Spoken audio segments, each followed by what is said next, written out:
বন্ধুরা, আজ তোমাদের সামনে তুলে ধরব কিছু অদ্ভুত ও বিস্ময়কর মানুষের কাহিনী।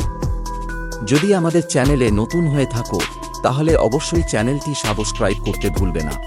এই রুটে চোর চুরি করতে গিয়েছিল, কিন্তু সে বুঝতেই পারেনি যে তার উপর ঠিক তখনই নজর রাখছিল সিসি ক্যামেরা। তারপর কি? রাস্তা দিয়ে যাওয়ার সময় সাবধানে চলবেন, না হলে আপনারও এই ভাইটার মতো হতে পারে।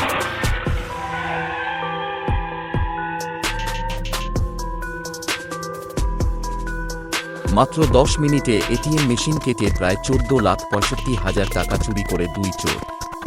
পুরো ঘটনা ধরা পড়েছে সিসিটিভি ক্যামেরায়। কি বলে শুনুন। ये रात में हम लोग को पता चला कि सर्विलांस के थ्रू जो कैमरा लगा हुआ है कुछ चोर ने अटेम्प्ट किया है, यहाँ पे चोरी का प्रयास कर रहा है। उसी समय हम लोग ने थाना को कांटेक्ट करने की कोशिश किया, कोशिश नहीं हो पाया कांटेक्ट।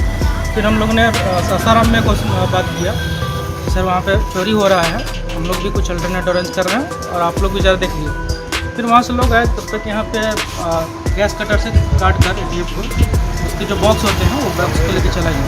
ये 10 मिनट में कंप्लीट कर लिया गया इस एक्टिविटी को। कितना कैश? उसमें टोटल 24,65,000 रुपये। হঠাৎই মেয়েটার গলার হাড়ের দিকে এক চোরের চোখ পড়ে গেল। তারপর কি ঘটল তা দেখলে চমকে উঠবেন।